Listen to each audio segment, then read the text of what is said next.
देशाचे गृहमंत्री अमित शहा उत्तर महाराष्ट्र दौऱ्यावर येत असून त्यांच्या 2 सभा पार पडतायत।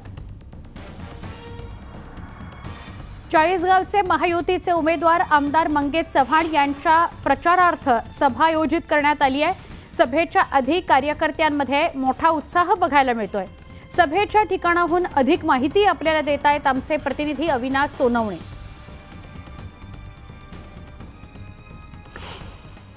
लोकशाहीचा मोठा उत्सव सुरू आहे। येणाऱ्या काही 4 ते 5 दिवसांमध्ये विधानसभेच्या साठी तर मतदान प्रक्रिया पार पडणार आहेत।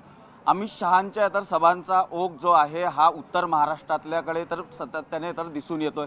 आपण आज आहोत चाळीसगाव विधानसभा मतदारसंघात आणि चाळीसगाव विधानसभा मतदारसंघात विद्यमान आमदार मंगेश चव्हाण यांच्यासाठी आज सभा पार पडणार आहे। त्यांना आव्हान असणारे माजी खासदार उन्मेष पाटील आपल्याबरोबर काही कार्यकर्ते आहेत, काही समर्थक आहेत, त्यांच्या प्रतिक्रिया आपण जाणून घेणार आहोत।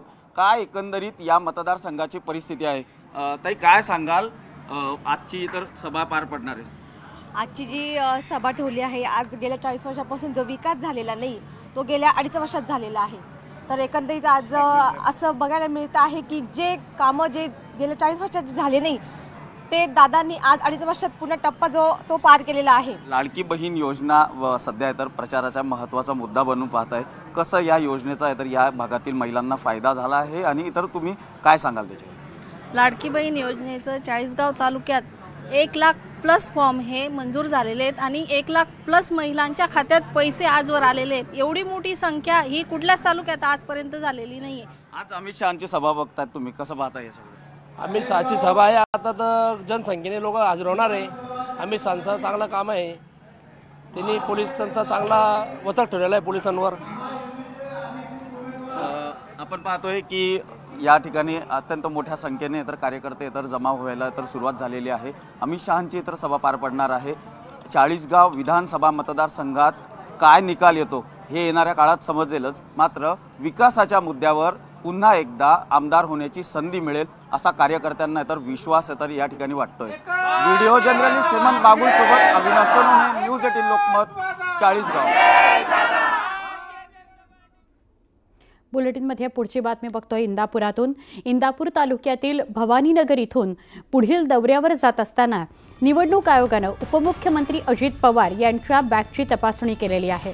निवडणूक अधिकारी वेगवेगळ्या नेत्यांच्या त्यांच्या बरोबर असलेल्या पदाधिकाऱ्यांच्या बॅगची तपासणी करतायत, गाडीची तपासणी करता आहेत आणि कुठलाही अनुचित प्रकार घडू नये, पैशांची देवाणघेवाण या सगळ्या निवडणुकीच्या कालावधीत होऊ नये, नियमभंग होऊ नयेत यामुळे ही तपासणी केली जाते। सगळ्यांना न्याय समान त्याप्रमाणे सगळ्या नेत्यांची तपासणी होते आहे, सगळ्या नेत्यांच्या बॅगची तपासणी होते आहे। आपले प्रतिनिधी आपल्या सोबत आहेत जितेंद्र जाधव, त्यांच्याशी बोलूया। जितेंद्र, काय अपडेट? सुवर्ण, आपण बघितलंय की गेल्या 2 दिवसापासून जी बॅग तपासणीवरून जी आपण गोंधळ उडाला होता, आपण बघितलंय की जे महाविकास आघाडीचे नेते आहेत, माजी मुख्यमंत्री उद्धव ठाकरे यांच्या बॅगेची तपासणी केल्यानंतर त्यांनी स्वतः या निवडणूक आयोगाच्या पथकाला सांगितलं होतं की तुम्ही अमित शहाची बॅग का तपसत नाही, पंतप्रधानांची बॅग तपसत नाही आणि महायुतीच्या नेत्यांच्या बॅग का तपसत नाही। आज अजित पवारांनी सकाळी 9 वाजल्यापासून बारामती तालुक्यामध्ये 3 सभा घेतल्या आणि बारामतीच्या सभा आटपून ते परभणी आणि बीडच्या जिल्ह्याच्या दौऱ्यावर जात असताना इंदापूर तालुक्यातील भवानीनगर येथून त्यांचं हेलिकॉप्टर उडणार होतं आणि त्या ठिकाणी निवडणूक आयोगाचं पथक आलं।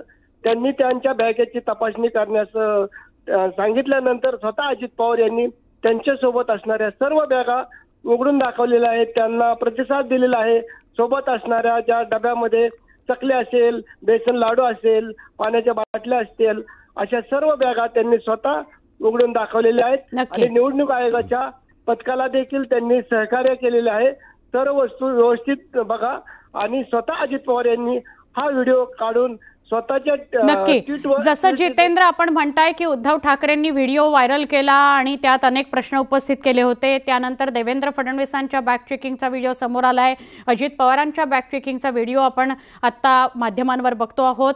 धन्यवाद जितेंद्र माहिती दिल्याबद्दल। बॅग तपासणीच्या मुद्द्यावरूनच राज्यातलं राजकारण गेले 2-3 दिवस सतत तापलेलं बघतो आपण। सभेसाठी हेलिकॉप्टरनं आलेल्या उद्धव ठाकरेंच्या बॅगची निवडणूक आयोगाच्या पथकानं तपासणी केली आणि या तपासणीच्या मुद्द्यावरूनच उद्धव ठाकरेंनी सत्ताधारी भाजप आणि शिवसेनेला खडे बोल सुनावले। यानंतर सलग दुसऱ्या दिवशी औसा इथं सभेसाठी आलेल्या उद्धव ठाकरेंच्या बॅगची तपासणी आली। यावरून मग विरोधकांनी सत्ताधाऱ्यांना धारेवरच धरलं। फक्त उद्धव ठाकरेंच्याच बॅगची तपासणी का, सत्ताधाऱ्यांच्या बॅगचीही तपासणी करा असा सवाल विरोधकांनी केला। आता निवडणूक आयोगानं फक्त उद्धव ठाकरेंच्याच बॅगची नव्हे तर सत्ताधारी नेत्यांच्याही बॅगची तपासणी केल्याचं स्पष्ट होतं आहे। निवडणूक आयोगाच्या पथकानं गडकरींच्या बॅगचीही तपासणी केली। यानंतर उद्धव ठाकरेंना आपल्या बॅगची तपासणी आयोगाच्या पथकाकडून नियमितपणे करण्यात येते। या संदर्भातला 5 नोव्हेंबरचा बॅग तपासणीचा व्हिडिओच फडणवीसांनी जारी केला। त्यामुळे आमच्याच बॅगा तपासल्या जातात हा फक्त विरोधकांचा कांगावा आहे असं सत्ताधाऱ्यांनी सांगितलं। सगळ्यांची नावं आले ती जाणार तर टीव्हीवर तुम्हाला पहाटेच्या शपथविधीनंतर उपमुख्यमंत्री अजित पवारांनी मोठा गौप्यस्फोट केलाय। भाजप आणि राष्ट्रवादी काँग्रेस यांच्यातील बैठकांमध्ये उद्योगपती गौतम अदानी यांचाही सहभाग होता असा गौप्यस्फोट उपमुख्यमंत्री अजित पवारांनी केला। राष्ट्रवादी काँग्रेस आणि भाजपचं सरकार राज्यात आणण्याकरता दिल्लीत 5 बैठका झाल्या। 5 वर्षांपूर्वी काय घडलं, कुठे बैठक झाली, त्यात कोण कोण होतं हे सगळ्यांना माहिती आहे। अमित शहा होते, गौतम अदानी होते, प्रफुल्ल पटेल होते, देवेंद्र फडणवीस होते, मी स्वतः होतो आणि शरद पवार साहेबही बैठकीत होते असा दावा अजित पवारांनी केला आहे। मविया निर्मितीची चर्चा सुरू असतानाच अचानक भाजपचे देवेंद्र फडणवीस आणि राष्ट्रवादी काँग्रेसचे अजित पवार यांचा पहाटेच्या शपथ घेतल्यासंदर्भातला हा गौप्यस्फोट समोर आलाय। नंतर हे सरकार काहीच तासांमध्ये कोसळलं आणि अजित पवार स्वगृही परतले। एका माध्यम संस्थेला दिलेल्या मुलाखतीत उपमुख्यमंत्री अजित पवार यांनी हा गौप्यस्फोट केलाय। मोठीच खळबळ उडून दिलेली आहे।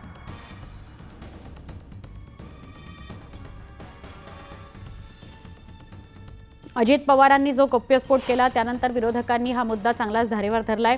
संजय राऊत, विजय वडेट्टीवार आणि सुप्रिया सुळेंनी यावरून टीका केलेली आहे।